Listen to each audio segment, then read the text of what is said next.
Buenas noches, hermanos. Dios les bendiga. Quisiera comenzar este tiempo compartiendo con ustedes acerca de una película que se estrenó en el año 2023, exactamente el 21 de julio. Esta película se estrenó en este día en todos los cines de Estados Unidos. Era una película para niños, aunque cuando uno la veía no era tan para niños, y era la película de Barbie. Esta es la muñeca más famosa de todos los tiempos, de la línea de juguetes de Mattel. Y esta es la sinopsis de la película. Presta atención. Después de ser expulsada de Barbieland, la tierra de Barbie, por no ser una muñeca de aspecto perfecto, Barbie parte hacia el mundo humano para encontrar la verdadera felicidad. Ese es un resumen de la película. Después de varias semanas en las salas de cine de todo el mundo, la película de Barbie ha recaudado hasta el momento alrededor de 1.447 millones de dólares en todo el mundo, convirtiéndose así en la película más taquillera, mayor venta de entradas, en todo el año 2023, la más taquillera dirigida por una mujer, la más taquillera producida por Warner Bros. Y la 14ª película más taquillera de todos los tiempos.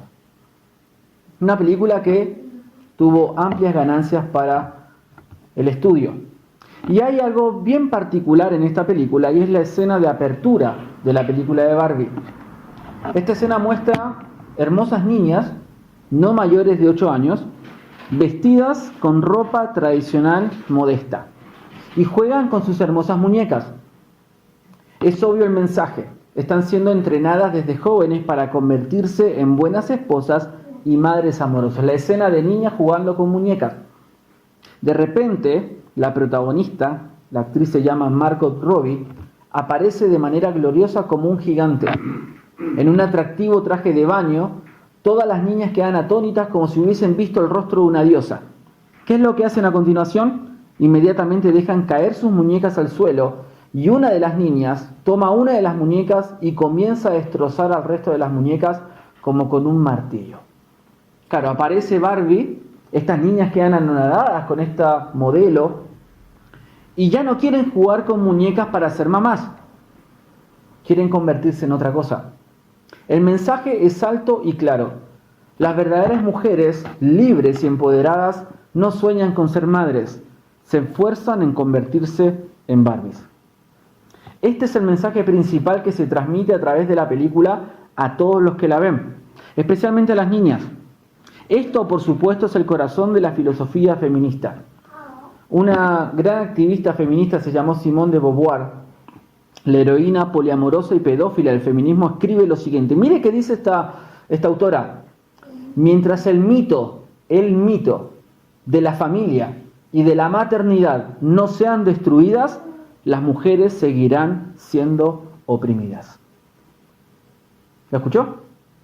Mientras el mito de la familia y de la maternidad no sean destruidas, las mujeres seguirán siendo oprimidas. Este es el pensamiento de este mundo. Esto es lo que se enseña actualmente a las niñas más jóvenes. Yo pienso en mi hija, puedo pensar en Esperanza. En esta época, ya las niñas no son estimuladas a ser madres. Ahora ya no tienen hijos, ¿qué tienen?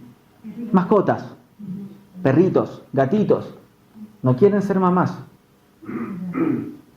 El hombre se ha desviado del plan de Dios, del propósito de Dios para la familia. ¿Y cómo llama esta mujer a la institución más sagrada que Dios ha creado? La trata como un mito. Detrás de estas palabras de esta autora, Simone de Beauvoir, se encuentra el pensamiento que Satanás siempre ha tratado de instaurar en las mentes de las niñas, las jóvenes y las mujeres. En resumen dice esto: no debes ser mamá, puedes ser algo mucho mejor que una esclava de tu esposo, tu casa y tus hijos. Puedes ser libre, puedes vivir tus sueños, alcanzar tus metas. No sacrifiques tu carrera por ser mamá, no sacrifiques tu trabajo, no dependas de un hombre. Es un pensamiento retrógrado pensar que la mujer debe ser ama de casa y criar a sus hijos. Eso es del siglo pasado. Ese es el pensamiento que Satanás ha tratado de instaurar en la mente de muchas personas.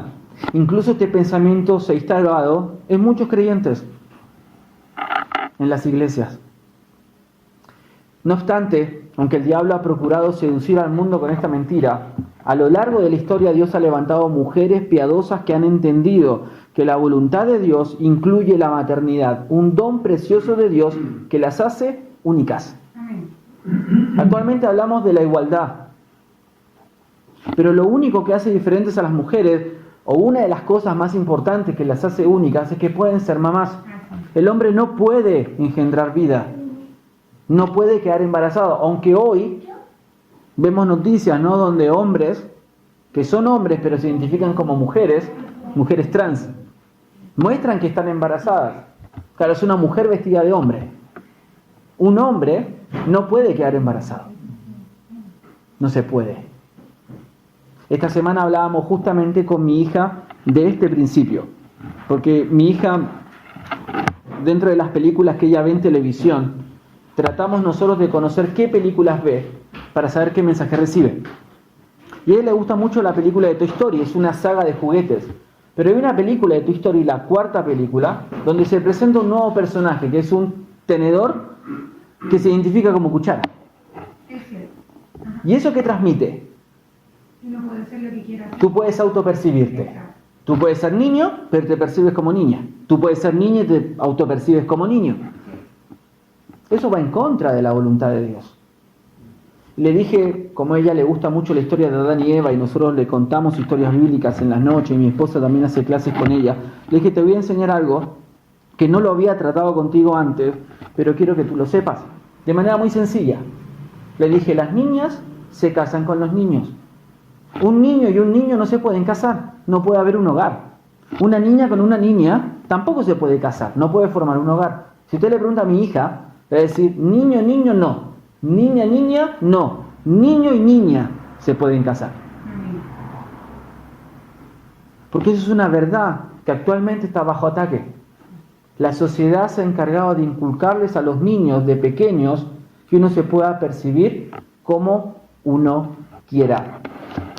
Entonces, la maternidad es un don de Dios que enfatiza la distinción entre hombres y mujeres. Por eso en esta tarde vamos a hablar de una mujer que es extraordinaria. Una mujer de fe que supo entender el plan de Dios.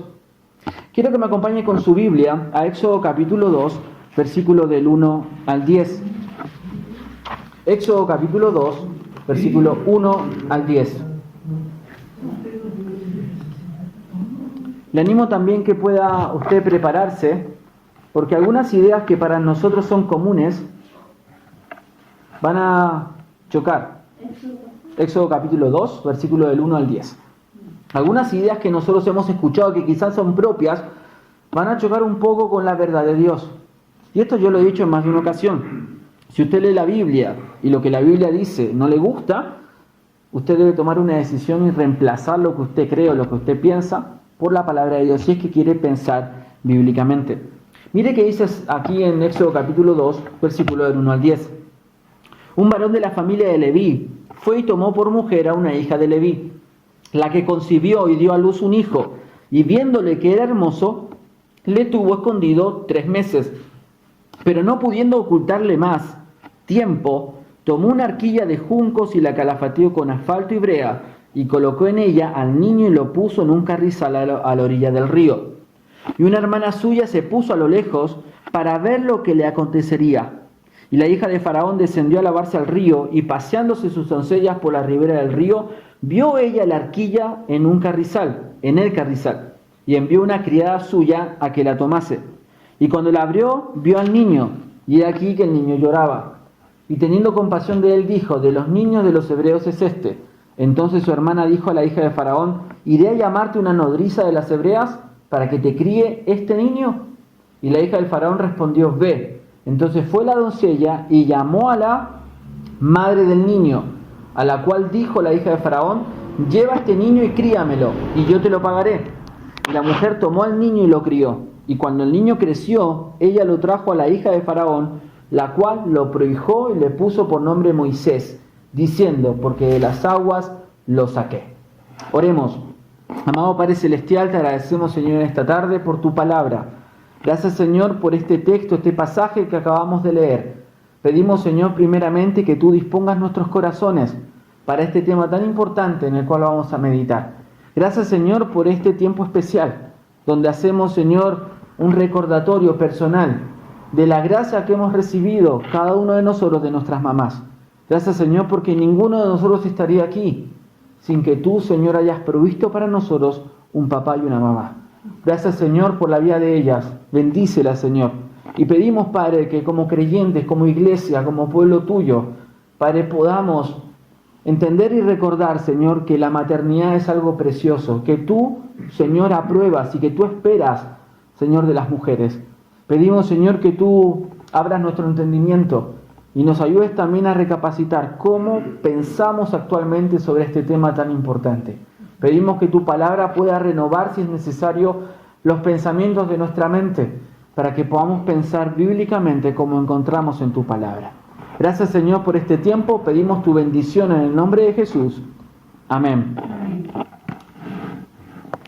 En primer lugar, para entender mejor el pasaje que acabamos de leer de Éxodo capítulo 2, versículo del 1 al 10, debemos comprender el contexto en el que los padres de Moisés tuvieron a su bebé. Los padres de Moisés, en otro pasaje, se nombran como Amram y Jocabed. Amram y Jocabed. ¿Cuál es el contexto histórico en el cual tanto Amram como Jocabed tienen a su hijo?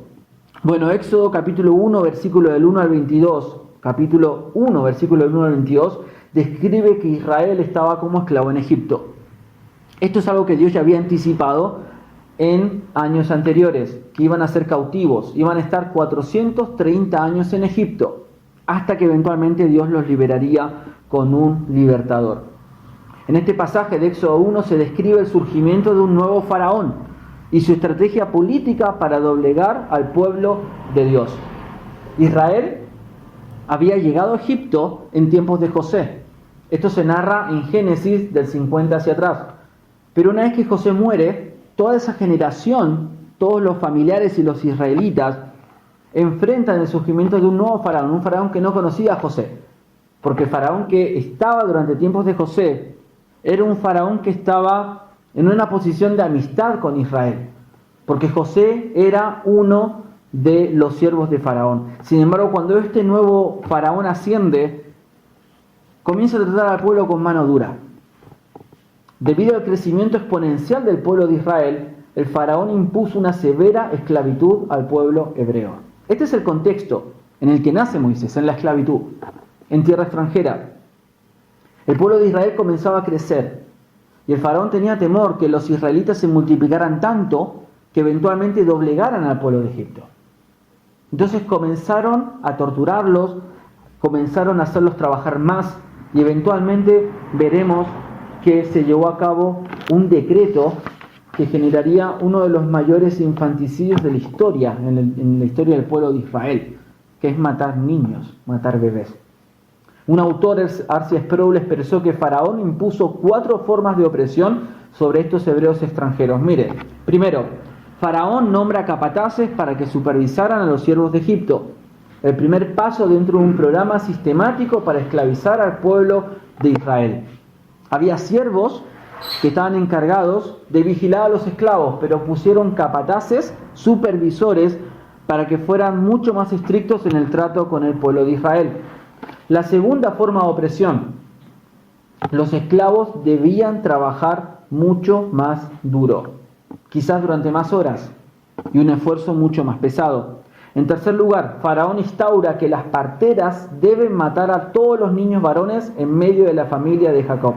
Como esta esclavitud severa no estaba dando los frutos que el faraón esperaba, toma una medida más drástica.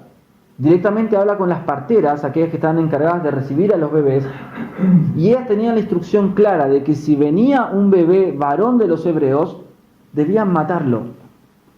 Debían dejar vivas a las niñas, pero debían matar a los niños. Esto está en Éxodo capítulo 1, versículo 15 en adelante. Dice: y habló el rey de Egipto a las parteras de las hebreas una de las cuales se llamaba Cifra y otra Fúa, y les dijo: cuando asistáis a las hebreas en sus partos y veáis el sexo, si es hijo, matadlo, y si es hija, entonces viva. Pero mire las parteras, necesitamos parteras como ellas hoy en día, pero las parteras temieron a Dios y no hicieron como les mandó el rey de Egipto, sino que preservaron la vida a los niños. Y el rey de Egipto hizo llamar a las parteras y les dijo: ¿por qué habéis hecho esto? ¿Que habéis preservado la vida a los niños? Y las parteras respondieron a Faraón: porque las mujeres hebreas no son como las egipcias, pues son robustas y dan a luz antes que la partera venga a ellas. Y Dios hizo bien a las parteras, y el pueblo se multiplicó y se fortaleció en gran manera. Y por haber las parteras temido a Dios, él prosperó sus familias. Faraón había pedido a las parteras hebreas que si ellas recibían algún bebé varón, debían matarlo en el acto. Pero estas parteras temieron más a Dios que al rey de Egipto y no hicieron caso. Y Dios bendijo y prosperó sus familias. Como esto no resultó, Faraón en cuarto lugar ordena a todos los egipcios que se aseguren que todo bebé varón fuera asesinado. Y esto dice el versículo 22. Entonces Faraón mandó a todo su pueblo diciendo: echad al río a todo hijo que nazca, y a toda hija preservad la vida. ¿No funciona lo de las parteras? Bueno, cada uno de mis siervos tiene un solemne encargo. Vayan por las casas, busquen dentro del pueblo, dentro de esta tierra, y si ven a algún hebreo, a una familia hebrea que tiene algún bebé varón, tienen mi autoridad y mi potestad para tomarlo y echarlo al río. Este es el momento histórico en el que nace Moisés. Esto nos va a dejar grandes principios. Este es el primer holocausto judío de la historia bíblica. Asesinato masivo en masa de bebés. Y aquí en este punto nosotros nos preguntamos, deberíamos preguntarnos: ¿es acaso esto un buen tiempo para tener hijos? Piense usted, imagine el contexto bíblico. ¿Es un buen momento para que este matrimonio tuviera un hijo? ¿No eran conscientes Amrad y Jocabed que traer hijos al mundo en estas condiciones tan nefastas sería solo proporcional de sufrimiento y dolor a ellos? Qué irresponsables, ¿no? Qué irresponsable tener un bebé en este tiempo, cuando solamente le esperaba la muerte. Hoy este pensamiento sigue en la mente y los corazones de muchas personas y de muchos cristianos también. No obstante, lo que para nosotros podría ser una severa irresponsabilidad de los padres de Moisés, para Dios fue una profunda y gloriosa fe. ¿Qué hubiese pasado si los padres de Moisés pensaban como nosotros actualmente? No tengas hijos. No, porque estamos siendo esclavos, no tenemos para alimentarlos, no tenemos una casa, no tenemos algo propio. ¿Cómo vamos a tenerlos si Faraón dio un edicto de que todos los bebés deben morir? Esperemos a que salgamos de Egipto, vayamos a Canaán y ahí tengamos descendencia. Pero esto no es lo que ellos hicieron. Ellos tuvieron un bebé en medio de este contexto. A mí, ¿sabe que me han dicho, creyentes y no creyentes, ese mismo pensamiento expresado quizás a veces con otras palabras? ¿Para qué vas a tener otro hijo? ¿Vas a tener para darle de comer? Estás en otra tierra, estás en Chile, no estás en tu país. Te fijaste tu sustento. Pero mira cómo está el mundo. Mira cómo el mundo va marchando, la venida de Cristo se acerca. Ya quédate con Miqueas, ya está. Bueno, qué diferente a lo que dice la Biblia. ¿Sabes lo que dice la Biblia? Vamos a verlo después. Que es bienaventurado aquel que llena su aljaba de ellos. ¿Sabes qué está diciendo la Biblia? Que el matrimonio, la familia que tiene muchos hijos es bienaventurada, es dichosa, es feliz. Esa es la perspectiva de Dios. No es la perspectiva del mundo. La sociedad no piensa así. Quizás su vecino, su familia no piensa así. Pero esto es lo que dice la Escritura. Por eso, antes de pensar que estos hombres, en este caso Amram y Jocabed, fueron irresponsables, veamos lo que Dios estaba tramando detrás del nacimiento de este bebé. Y mira, si no me cree que el Señor destaca la fe de estos hombres, la fe de Amram y Jocabed, acompáñenme a Hebreos capítulo 11, versículo 23. Hebreos capítulo 11, versículo 23. Aquí dentro de este gran listado de hombres y mujeres de fe aparece este matrimonio.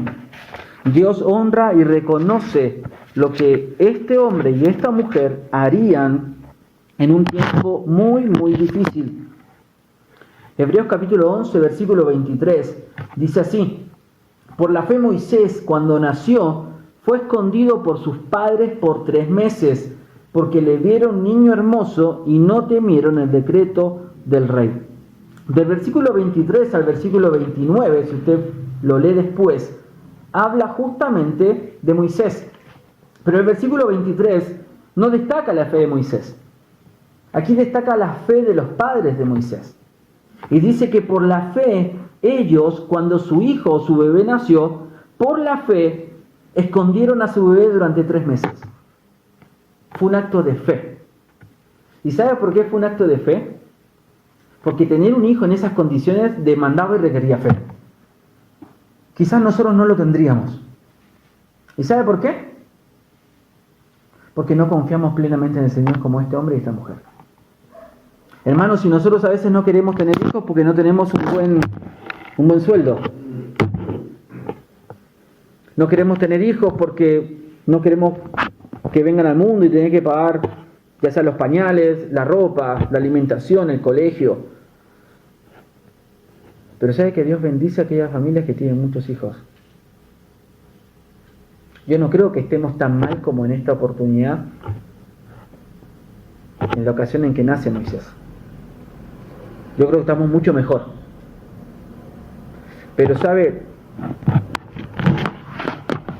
ese pensamiento, que es un pensamiento que es natural en el mundo debe pensar así. Pero nosotros los cristianos no debemos pensar así. Los hijos son una bendición. Amén. Los hijos no son una carga. Los hijos no son un problema. Los hijos no deben ser una necesidad impuesta. Para los cristianos, los hijos deben ser considerados una bendición de Dios. El Salmo 127, versículo 3 al 5, dice lo siguiente. Salmo 127, versículo 3 al 5. Mire qué dice el salmista acerca de la familia, acerca de los hijos. Salmo 127, versículo 3. He aquí, herencia de Jehová son los hijos, cosa de estima, cosa valiosa, el fruto del vientre. Como saetas o flechas en mano del valiente, así son los hijos habidos en la juventud. Bienaventurado el hombre que llenó su aljaba de ellos. No será avergonzado cuando hablare con los enemigos en la puerta. Dice primeramente el texto que herencia de Jehová son los hijos. ¿Sabe qué significa esto? No solamente que los hijos son dados por Dios, como leíamos en el Salmo 139. Él es el que nos da la vida en el vientre de nuestra madre. Sino que los hijos son la herencia de Jehová, son la porción o la propiedad de Jehová. Por eso aquí hay un principio bíblico. Los hijos no son nuestros, ni tampoco son suyos. Los hijos son de Jehová. Rebeca no es mía, y Miqueas tampoco. Son de Dios. Yo tengo la responsabilidad de criarles, cuidarles, alimentarles y que ellos cada día puedan conocer más a Dios. Pero no puedo aferrarme a ellos como si fueran míos, porque no lo son. Mis hijos son del Señor y oro cada día con mi esposa para que mi hija conozca al Señor y tenga su propia fe. Porque ella va a decir con el tiempo, mi papá era pastor. Mi mamá vino de lejos y le va a preguntar, ¿por qué viniste de Ecuador? Y le va a decir, vine porque conocí a Cristo y vine en obediencia al llamado de Dios a Argentina. Y ahí conocí a tu papá. ¿Sabes dónde? Estudiando la Biblia. Rebeca todavía no entiende todo eso. Pero ella va a tener que tomar su propia decisión. Miqueas lo mismo. Y un día cuando el Señor lo requiera y mis hijos tengan que salir de mi hogar, tengo que entregarlos y confiar que Dios tiene que tratar con ellos. Oro para que tomen buenas decisiones. Oro para que hagan la voluntad de Dios. Pero no los puedo retener. No me puedo apropiar de ellos. Dice que son como saetas, como flechas. Dice en mano del valiente. Y dice, bienaventurado el hombre que llenó su aljaba de ellos. La aljaba es donde van las flechas. Pero eso dice bienaventurado, feliz, dichoso. El hombre que tiene muchos hijos. La sociedad vive no de acuerdo a esta verdad. Vive en el otro extremo. Mientras menos hijos tengamos, mejor. Y si podemos reemplazar a nuestros hijos o a los hijos por mascotas, mucho mejor. ¿Y sabe por qué? ¿Por qué la sociedad piensa así? Porque la sociedad es egoísta y no quiere sacrificarse por el bien de otros. Yo he escuchado en un montón de ocasiones mujeres que abortan, que no quieren tener hijos,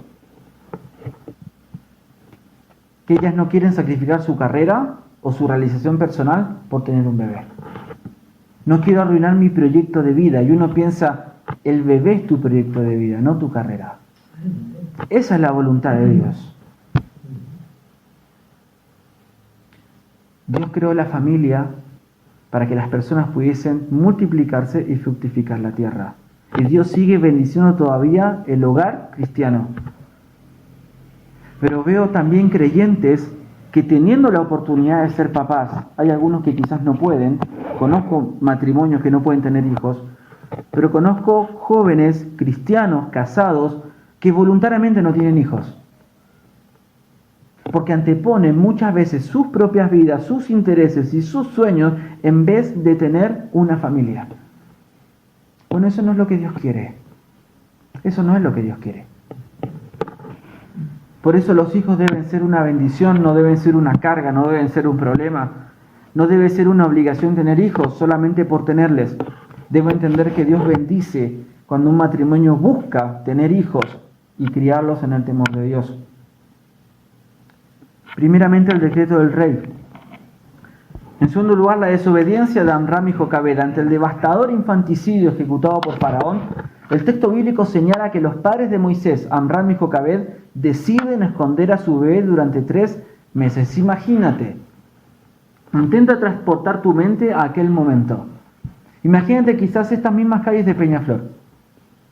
Y personas buscando por las calles algún hogar donde hay algún niño, algún bebé llorando para tomarlo y echarlo al río. Imagínate la situación. Imagínate el miedo y el temor de todos aquellos que tengan bebé. Yo pensaba en este estudio en la vida de Miqueas. ¿Y qué pasa cuando un niño llora? Y hay otros niños cerca. ¿Qué pasa? Todos lloran. Eso pasaba en el hospital cuando Miqueas estaba en los primeros días después de su nacimiento. Eran 3 bebés en la misma sala. Miqueas era el que menos lloraba. Y cuando estaba dormido y Miriam podía descansar y yo también tenía un sillón para acostarme, quería dormir, pero el bebé de al lado lloraba el otro y después lloraba Miqueas. Entonces no era solamente evitar que nuestro bebé llore. Orábamos que en la gracia de Dios ninguno de los otros llore, porque si no los 3 empezaban a llorar. Entonces imagínate que busquen bebés para matar y tú tengas un bebé pequeño, recién nacido, y ese bebé, ya sea porque esté sucio, porque tenga hambre, porque tenga frío, empieza a llorar. ¡Qué angustia! Que no escuchen el llanto de tu hijo, que tengas que esconderlo, para que no venga una persona a tu puerta y te lo quiera sacar. ¡Qué angustiante! ¡Cuánto estrés! Estos padres piadosos no temieron a la ira del rey y desobedecieron el decreto real. Esta era una ordenanza del rey de Faraón para que toda persona que encontrara un bebé lo reportara y eventualmente fuera echado al río Nilo. Siendo perseguidos por el pueblo egipcio, cada bebé hebreo corría peligro. Seguramente los egipcios patrullaban las calles y requisaban los hogares hebreos en busca de algún niño varón. En esta circunstancia, los padres de Moisés hicieron lo que pudieron hacer para proteger la vida del niño. ¿Qué no haríamos nosotros para proteger la vida de nuestros hijos? Haríamos lo imposible, más si son chiquitos. Yo pienso todavía en Rebeca, pienso en Miqueas. Yo le contaba al hermano Carlos en una de estas charlas que siempre tenemos. Cuando yo era más joven, a mí me mordió un perro, era casi niño. Y siempre me quedó un cierto temor a los perros, siempre. Porque un perro me tomó en una plaza allá en Buenos Aires. Estaba jugando la pelota se fue un poco más para allá con mi hermano. Mi papá estaba lejos. Y ese perro, en vez de agarrar la pelota, me agarró a mí. Me agarró del cuello, me agarró de aquí y me arrastró como unos 20 metros por el parque, por la plaza. Hasta que mi papá lo agarró y eventualmente a mí me tomó. Bueno, de esa oportunidad tendré unos 5 o 6 años, me quedó cierto temor, hasta el día de hoy. No de cualquier perro, no piense que va a tener un temor de un caniche, un perrito salchicha, pero un Doberman, quizás un pastor alemán, uno de estos perros que a veces uno va cuando predica el evangelio y encuentra un perro en una casa. Todavía me sigue dando cierta desconfianza. No me acerco a la primera, trato de ver si el perro me va a morder o no. Pero sabe que me he puesto en situaciones, el Señor, donde he tenido que ir con Rebeca y enfrentar perros. Y sabe que se me va el temor. Se me va el temor. ¿Y sabe por qué? Porque no quiero que un perro tome a mi hija. A pesar de que yo le tengo miedo al perro también. Pero saco coraje adentro y le pego al perro. O lo espanto, le tiro algo o trato de asustarlo. Porque amamos a nuestros hijos. Y no queremos que tengan ningún daño. ¿Qué haría usted por sus hijos si sabe que a su hijo lo buscan para matar? ¿Qué haría si sabe que en la calle están buscando niños para asesinarlos? Haría cualquier cosa. Estos padres durante 3 meses escondieron a Moisés. Ninguno de nosotros entregaría a sus hijos para ser asesinado. Y aquí hay algo también muy importante, que aquí se destaca un principio. Podríamos pensar que la desobediencia en todas sus expresiones es una manifestación de la maldad, pero en este caso no. Cuando pensamos en desobedecer, pensamos que siempre que alguien desobedece, siempre está pecando contra Dios. Pero aquí hay un caso de desobediencia que no deshonra a Dios. Porque estos hebreos, Amram y Jocabed, desobedecen el decreto real. Es decir, sabían que no se podía tener bebés, especialmente varones. Ellos no hacen caso y lo esconden. Es decir, van en contra del Estado, van en contra de la ley establecida. Las Escrituras mencionan muchos ejemplos de hombres y mujeres que estuvieron dispuestos a desobedecer la autoridad del Estado cuando su fe fue puesta en riesgo. Algunos ejemplos. El ejemplo de Daniel y los amigos de Daniel. El ejemplo también tenemos de Esther. Cuando había una norma del Estado, del rey, que no podía una mujer entrar a la presencia sin pedir audiencia. Y Esther, porque estaba preocupada por la intención de Amán de exterminar al pueblo de Israel, ingresó por fe, desobedeciendo esa norma. Y Dios a través de Esther salvaría a todo el pueblo.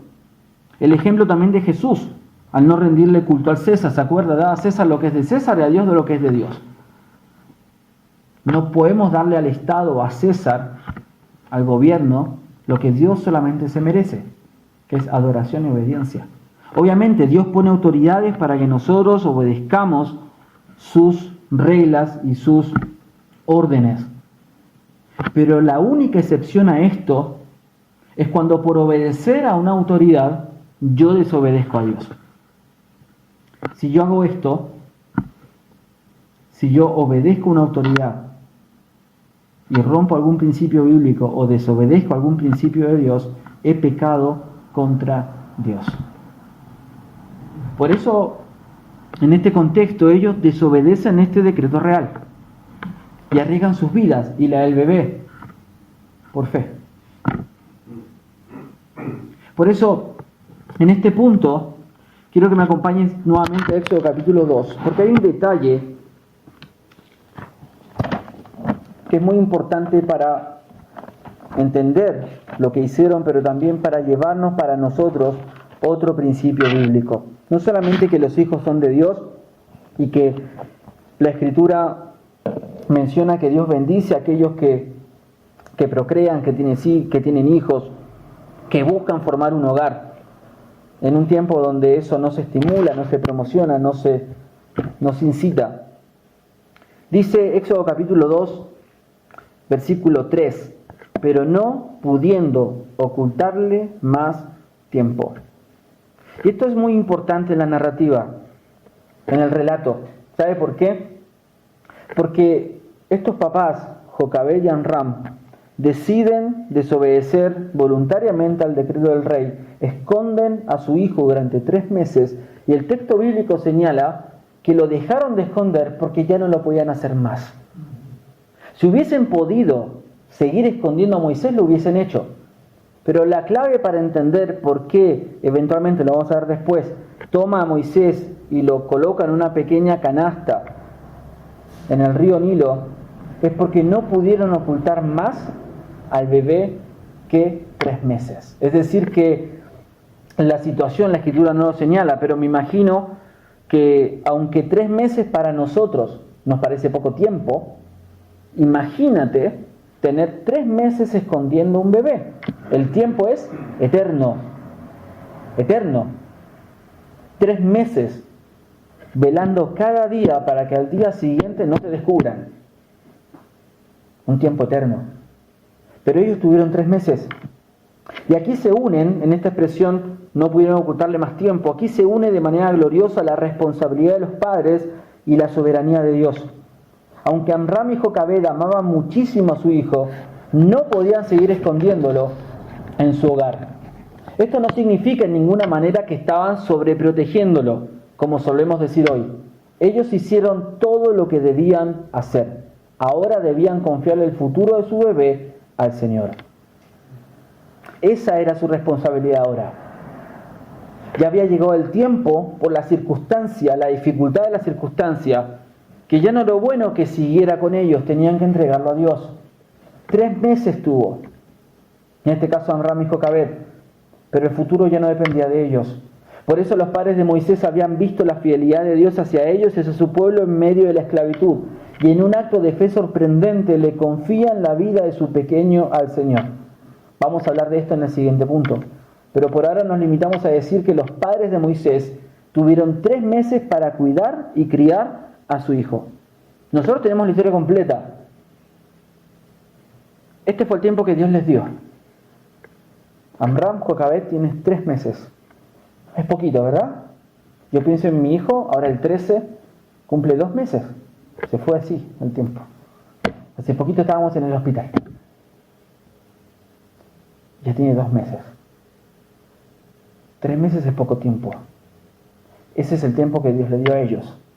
Después de este tiempo, ellos debieron entregarlo al Señor. Si verdaderamente los hijos no nos pertenecen, sino que pertenecen a Dios, entonces Él debe guiarles más allá de la seguridad del hogar. Por eso este principio se relaciona con el anterior.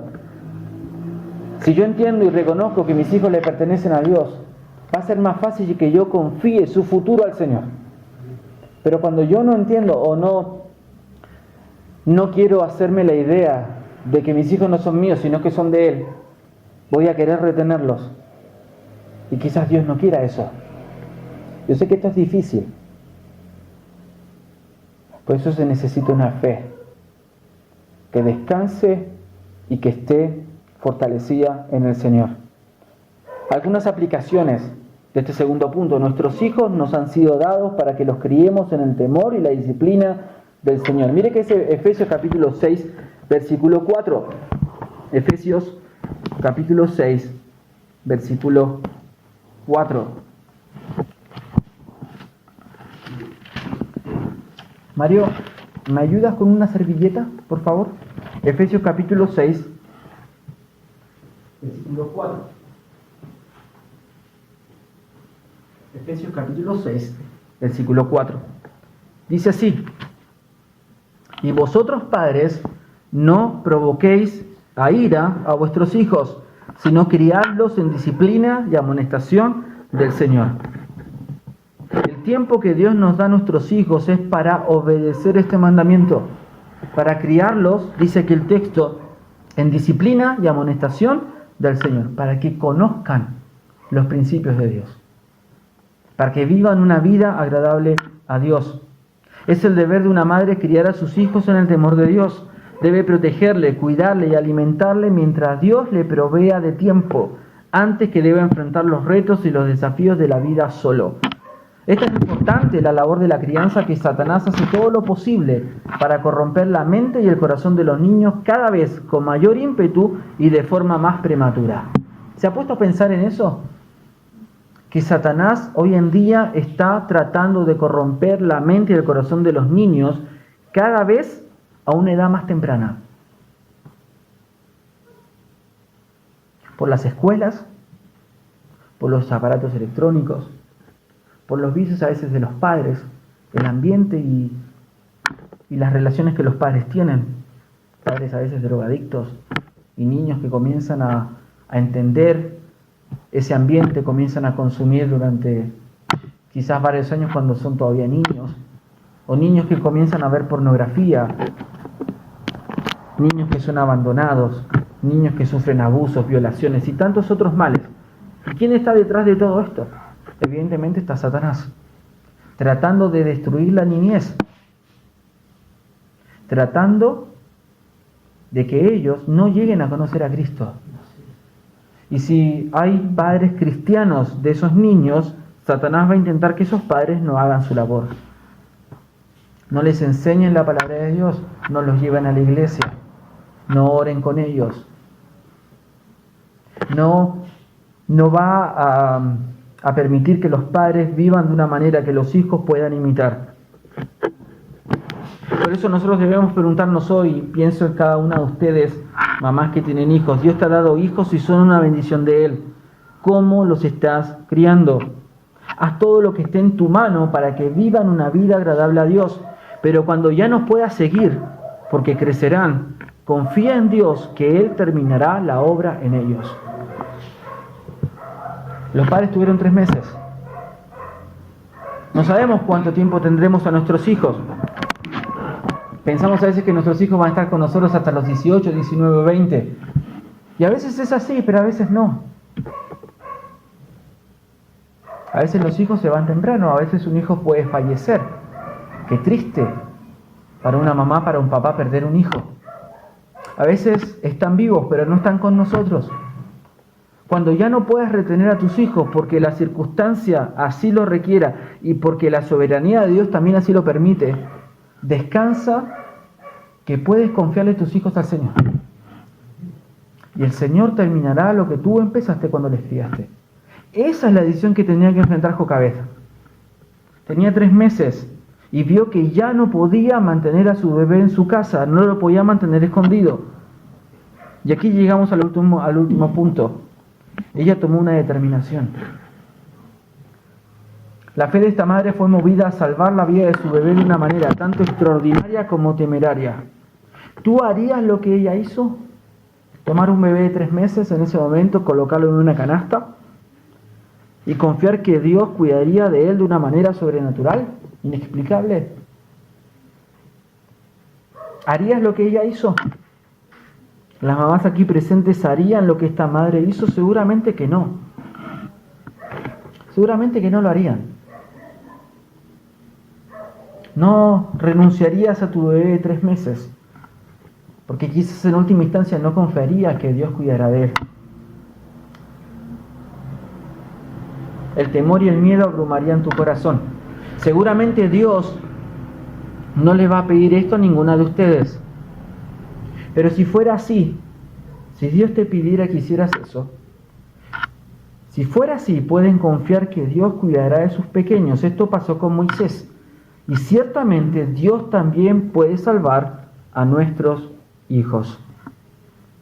Pero la pregunta es, ¿le confiamos a Dios la vida de nuestros hijos? ¿Hemos confiado a Dios sus vidas, su futuro, sus planes, su educación, su salud? Jocabed no tenía ninguna revelación especial de parte de Dios que garantizaba que Dios cuidaría de su pequeño solo en aquella canasta en las aguas del río Nilo. Algunos comentaristas señalan de que los padres de Moisés habían recibido revelación de parte de Dios de que Moisés sería el libertador del pueblo. Por eso lo salvaron. Pero ¿sabes cuál es el problema con esa forma de pensar? Que la Biblia no lo dice. Y si la Biblia no lo dice, no podemos afirmarlo. Al menos hasta donde la Biblia enseña y el texto habla, no hay ninguna evidencia de que los padres tuvieran algún tipo de revelación de que ese niño era especial, de que ese niño tendría de parte de Dios un gran plan como libertador. Por eso la fe de esta mujer no estuvo puesta en alguna promesa personal de Dios. No es que ella sabía, Dios le había prometido que su hijo sobreviviría y por eso hizo algo tan temerario como tomar ese bebé y colocarlo en el río. No fue por eso. Las Escrituras guardan silencio tocante a esto. Sin embargo, Jocabed confiaba plenamente en la fidelidad de Dios. Si Dios les había dado ese bebé y había permitido que naciera en un ambiente tan hostil, ciertamente no permitiría que muriera en manos del faraón o de los egipcios. Y aquí donde acaba la potestad del hombre, comienza el poder de Dios. Donde el hombre ya no puede controlar las situaciones, cuando comienza a operar el poder y la soberanía de Dios. Ellos ya no lo podían cuidar, lo entregaron. Y en el momento en que lo entregaron, el Señor cuidó de ese niño. Ahí entra en juego y en acción la providencia de Dios. Providencialmente este niño es guiado a los brazos de la hija de Faraón, quien le adopta y le hace parte de su familia. Y si esto no fuera poco, la hija del Faraón busca una nodriza o niñera para el niño para que lo criara. ¿Quién sería esta nodriza? Jocabed, la verdadera mamá de Moisés. Así, extraordinariamente, Dios hace las cosas. Así lo hace Dios. Hermano, esta narrativa, este relato es increíble. Por eso está en Hebreos 11. Por eso el autor señala la fe de los padres de Moisés. Nosotros tenemos esa fe. ¿Confiamos la vida de nuestros hijos al Señor? Qué difícil. Qué difícil. Yo batallé con este texto, con este pasaje. Porque yo tengo que hacer esto. Yo tengo que entregarle mis hijos al Señor. Bueno, lo hemos hecho con Miriam. Pero una cosa es decirlo. Y otra cosa es cada día decir, Señor, los hijos son tuyos. Dame la sabiduría y la gracia para criarlos de la mejor manera. Criarles bien. Pero si llega el momento que ellos tienen que separarse de nosotros, ayúdame a tener la mano abierta. Decir, los hijos que tenemos con Miriam son tuyos, no son nuestros. Algunas aplicaciones ya para ir terminando. La pregunta es, ¿cómo están tus hijos? ¿Cuáles son tus mayores temores en la vida de ellos? ¿Qué temores tienes? En este caso, en el caso de Jocabed, tenía temor de que su hijito, su bebé, siguiera con vida después de los 3 meses. Ese era su mayor temor y su mayor angustia. ¿Cuál es tu temor en la vida de ellos? ¿Hay alguna enfermedad en ellos que te preocupe? A veces las enfermedades en los hijos producen mucha ansiedad y mucho estrés. Es difícil llevarlos a la clínica, que estén internados. Es difícil que hayan tenido un accidente. Eso nos preocupa. ¿Alguna conducta o vicio que te entristezca? ¿Algún hábito que tengan? ¿Hay algo que ellos hacen que te gustaría que no lo hicieran? Quizás te gustaría tenerles aquí y no están. Quizás su forma de pensar, los amigos que tienen, las influencias que tienen. Hoy puedes confiar sus vidas al Señor. Con eso que a ti te preocupa o te atemoriza. Aquí tenemos mamás que sufren por sus hijos, por sus hijas. Y el Señor hoy nos dice y nos recuerda que Él puede cuidar de nuestros hijos mejor que nosotros mismos. ¿Estás dispuesto o dispuesta a confiar en tus hijos al Señor? Pero antes, si quieres que el Señor pueda guiar a tus hijos, tú debes confiar también en el Señor. Nosotros tenemos una profunda necesidad de Dios. Por eso, si nosotros mismos como padres no conocemos a Dios, no podemos confiarle en nuestros hijos a Él. No podemos. Nosotros primeramente debemos conocer a Dios, debemos experimentar la gracia de Dios para salvación, confiar en Él, ser salvos, y después el Señor también nos puede dar la gracia para que nosotros podamos guiar a nuestros hijos y criarlos en el temor del Señor. Pero si yo no conozco a Dios, ¿cómo voy a criar a mis hijos? Como el mundo, como quizás lo hicieron mis padres, que quizás a veces seguimos lo que nuestros padres hicieron, y aunque quizás tenían mucho amor y mucho cariño, hicieron lo mejor que pudieron, muchas veces nuestros padres no nos guiaron de acuerdo al consejo de la palabra de Dios. Podemos tenerles en mucha estima a nuestros padres, Pero si nuestros padres no nos guiaron de acuerdo a la palabra de Dios, no podemos tomarles como ejemplo para criar a nuestros hijos en el temor de Dios. Yo no tuve un papá que me crió de acuerdo a la palabra de Dios. Mi papá ni siquiera conoce a Dios. Nunca lo hubiese hecho. Mi mamá la conocieron hace poco. Mi mamá podría haber hecho mucho más para criarnos en el temor de Dios. Con mi mamá no leíamos la palabra de Dios. Sí nos llevaba a la iglesia. Agradezco por la vida de ella. Agradezco también por mi iglesia. Pero mi mamá no tenía tanta formación y tanto conocimiento para enseñarnos la verdad de Dios. Hoy nosotros con mi esposa, después de estudiar la palabra de Dios y gracias a Dios sirviéndole, una de las bendiciones de conocer la palabra de Dios es que al menos tenemos las herramientas para criar a nuestros hijos en el temor de Dios. Y aunque no es meramente conocimiento lo que uno tiene que transmitir, al menos tenemos ese conocimiento y esas herramientas para hacerlo. Pero también necesitamos sabiduría y la disciplina para hacerlo. Pero una vez más, si usted no conoce al Señor, usted no puede criar a sus hijos en el temor de Dios.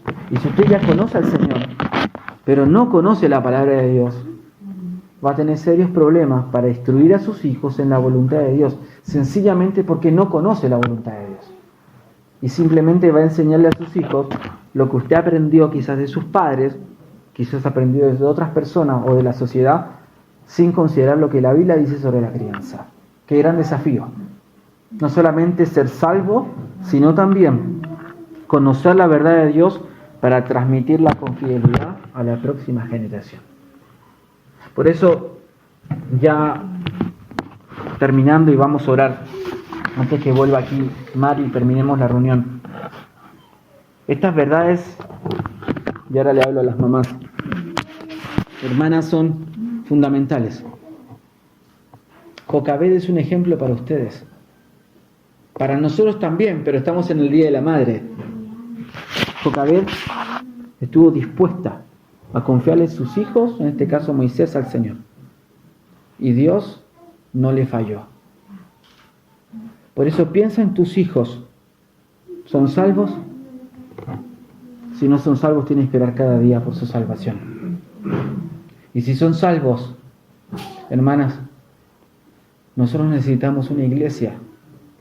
No solamente hablo de Peñaflor, hablo de la iglesia en sí, de Cristo. La iglesia necesita mamás que transmitan la verdad de Dios a sus hijos. Hablaremos después de los esposos en el Día del Padre. Pero la iglesia de Cristo necesita familias enteras. Y a veces viene un esposo, o a veces viene la esposa, y a veces viene la esposa y el esposo, pero no vienen los hijos. ¿Sabe qué bendición es tener toda la familia en la iglesia? Qué tremenda bendición. Y a veces eso no se tiene. Ore por eso, ore por su esposo, pero especialmente ore por sus hijos. Si son salvos y todavía tiene el tiempo para traerlos a la iglesia, no les dé opción. Tráigalos a la iglesia. No les dé opción. Lea con ellos la Biblia. No les dé opción. Ore con ellos. Enséñele la verdad de Dios. Moléstelo. Moléstelo. Porque va a llegar un momento donde los hijos crecen y es más difícil que escuchen. Llega un momento donde los hijos ya no escuchan. Toman sus propias decisiones. Por eso Jocabed, ¿cuánto tiempo lo tuvo? Al principio 3 meses. Nosotros tenemos con nuestros hijos mucho más tiempo. Si uno no aprovecha los primeros años, así como un árbol, cuando uno tiene que colocarlo al lado de otro árbol que esté ya recto y lo coloca una soga para que crezca también de forma derecha, nosotros también debemos hacer lo mismo con nuestros hijos. Alinearlos en los primeros años para que en la gracia de Dios haya más posibilidad de que esos mismos niños decidan por el Señor y vivan una vida agradable a Él. No significa que si uno hace todo el esfuerzo, y eso también es algo que uno tiene que considerar, uno puede hacer el mejor trabajo espiritual en la vida de los hijos, pero ellos tienen que tomar sus decisiones. Hay excelentes padres y hay hijos que terminan siendo rebeldes. Y si ese es el caso, Uno puede tener la conciencia tranquila que hizo lo que debía hacer. Pero si tú tienes un hijo que es rebelde o una hija que es rebelde, pero no has hecho tu parte, eso te va a quedar con el tiempo. Y ha sido tu responsabilidad y la mía. Nuestra responsabilidad como padres es criar a nuestros hijos en el temor de Dios. ¿Lo estás haciendo? ¿Estás orando por ellos? Vamos a orar. Amado Padre Celestial, te agradecemos, Señor, por esta noche. Padre, gracias por tu palabra. Gracias, Señor, porque podemos meditar en ella. Y tú, Señor, hablas directamente a nuestros corazones. Padre, qué ejemplo el que tenemos aquí en las Escrituras. El ejemplo, Señor, de un matrimonio piadoso que estuvo dispuesto a tener un bebé en medio de una situación tan difícil, tan complicada. Pero, Señor, es increíble ver que en el Nuevo Testamento el autor a los Hebreos destaca la fe de Amram y Jocabed. Porque lejos de ser padres irresponsables, como veíamos al principio, son héroes de la fe. Gracias, Señor, por matrimonios así. Por matrimonios, Señor, que están anclados a la verdad y que buscan tener hijos. No que adoptan una mascota, que adoptan un perro, un gato para reemplazar a los hijos, sino que han decidido en obediencia a tu voluntad tener un hogar y tener hijos para que esa próxima generación también pueda ser tuya, también puedan ser salvos y se levante una gran descendencia para ti. Padre, ruego en esta noche por nuestros hijos. Padre, nuestros hijos te pertenecen a ti, no son nuestros. Y cuando entendemos esta verdad, es mucho más fácil confiar su futuro a ti. Padre, tú conoces las situaciones particulares de cada una de nuestras familias. Aquí hay familias, Señor, que están sufriendo por sus hijos. Oro, Señor, que tu consuelo, tu paz inunde su corazón, para que si alguno debe, Señor, abrir su mano para entregar eso al Señor, dale la gracia y la fortaleza que se necesita. Porque sin lugar a dudas humanamente no se puede hacer. Jocabed no lo pudo hacer solamente por el amor de madre. Lo hizo porque confiaba plenamente en ti. Pido, Señor, esa misma fe, esa misma gracia para mis hermanas, para todas aquellas que son mamás aquí. Que sean mujeres y madres piadosas como Jocabed. Pido, Señor, que si alguno de sus hijos, sus hijas no son salvos, oro, Señor, que lo sean. Oro, Padre, para que puedan conocer a Cristo, para que sean salvos, salvas.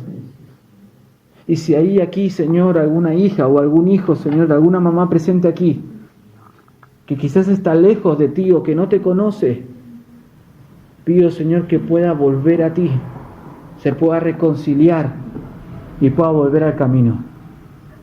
Que todos los que somos padres aquí podamos, Señor, criar a nuestros hijos en el temor y la amonestación del Señor. Ayúdanos, porque no es una tarea fácil, pero esa es tu voluntad para nosotros. Gracias, Señor, por esta noche. Encomendamos estas necesidades en tus manos, orando que nos des la gracia, no solamente, Padre, para entender tu palabra, sino también para obedecerla, para vivir conforme a ella. En el nombre de Jesús. Amén. Amén.